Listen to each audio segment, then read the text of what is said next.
Hello friends, ಇವತ್ತಿನ ಈ ವಿಡಿಯೋದಲ್ಲಿ ನಾನು ನಿಮಗೆ ತೋರಿಸ್ತಾ ಇರೋವಂಥದ್ದು ಆಂಧ್ರ ಸ್ಟೈಲಿನ ಗೋಂಗೂರ ಪಚಡಿ.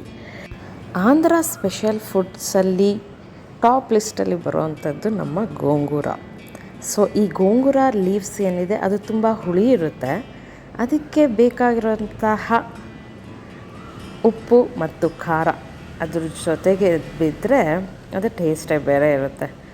ಸೊ ಇದನ್ನು ಬಿಸಿ ಅನ್ನದ ಜೊತೆಗೆ ತುಪ್ಪ ಹಾಕಿ ಸವಿತಿದ್ರೆ ಅದರ ಮಜಾನೇ ಬೇರೆ. ಟ್ರೈ ಮಾಡಿ. ಸೊ ನಮ್ಮ ಗೋಂಗೂರು ಪಚಡಿಯ ಡಿಟೇಲ್ ರೆಸಿಪಿ ಇಲ್ಲಿದೆ. ಮೊದಲಿಗೆ ಗೋಂಗೂರು ಸೊಪ್ಪನ್ನ ಲೀವ್ಸ್ ಮಾತ್ರ ತೆಗೆದಿಟ್ಕೊಂಡು ವಾಶ್ ಮಾಡಿಟ್ಕೊಳ್ಳೋಣ.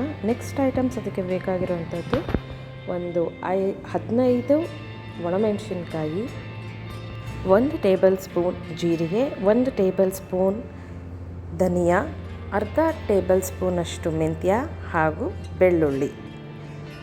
ಸೊ ಈಗ ಒಂದು ಕಡಾಯಿಗೆ 3-4 ಸ್ಪೂನ್ಸ್ ಆಫ್ ಆಯಿಲ್ನ ಹಾಕ್ಕೊಳ್ಳಿ.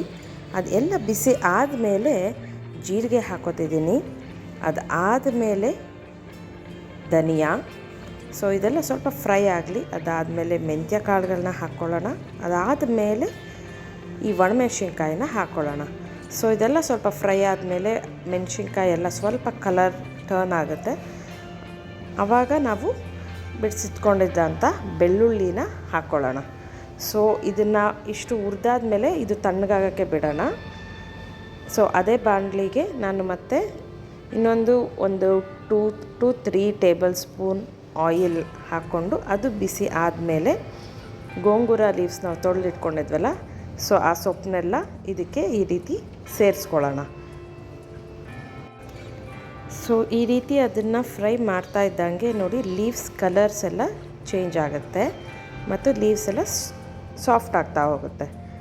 ಈ ರೀತಿ ಒಂದು 5 ನಿಮಿಷ ಮೀಡಿಯಮ್ ಫ್ಲೇಮಲ್ಲಿ ಮಾಡಿದ್ರೆ ನೋಡಿ ಈ ರೀತಿ ಅದು ಸಾಫ್ಟಾಗಿ ಬೆಂದಿರುತ್ತೆ. ಸೊ ಇದನ್ನು ನಾವು ತಣ್ಣಗಾಗೋಕ್ಕೆ ಬಿಡೋಣ, ಯಾಕೆಂದರೆ ಇದನ್ನು ನಾವು ನೆಕ್ಸ್ಟು ಮಿಕ್ಸಿ ಜಾರ್ಗೆ ಹಾಕೋಬೇಕು. ಸೊ ಇದಿಷ್ಟು ತೆಗೆದಿಟ್ಕೊಂಡು ತಣ್ಣಗಾಗೋಕ್ಕೆ ಬಿಡೋಣ. ಸೊ ನೆಕ್ಸ್ಟು ಜಾರ್ಗೆ ನಾವು ಫ್ರೈ ಮಾಡಿಟ್ಕೊಂಡಿದ್ದಂಥ ಸೊಪ್ಪು ಮತ್ತು ಫಸ್ಟು ಹುರಿದಿಟ್ಕೊಂಡಿದ್ದಂಥ ಇಂಗ್ರೀಡಿಯೆಂಟ್ಸ್ ಇದಿಷ್ಟನ್ನು ಹಾಕಿ ಮಿಕ್ಸಿ ಜಾರ್ಗೆ ಹಾಕ್ಕೊಳ್ಳೋಣ. ಒಂದು ಪೇಸ್ಟ್ ಮಾಡ್ಕೋಬೇಕು. ಇದನ್ನು ನೋಡಿ ಈ ರೀತಿ ಪೇಸ್ಟ್ ಆದಮೇಲೆ ಇದಕ್ಕೆ ರುಚಿಗೆ ತಕ್ಕಷ್ಟು ಉಪ್ಪು, ನಾನು ಇಲ್ಲಿ 1.5 ಸ್ಪೂನಷ್ಟು ಸಾಲ್ಟನ್ನ ಹಾಕೋತಿದ್ದೀನಿ. ಇದನ್ನು ಹಾಕಿ ಮತ್ತೆ ಇನ್ನೊಂದು ರೌಂಡ್ ಮಿಕ್ಸಿ ಹಾಕ್ಕೊಳ್ಳಿ. ಅದಾದಮೇಲೆ ಇದು ರೆಡಿ ಇರುತ್ತೆ. ಇದನ್ನು ಸಪ್ರೇಟಾಗಿ ತೆಗೆದಿಟ್ಕೊಳ್ಳೋಣ.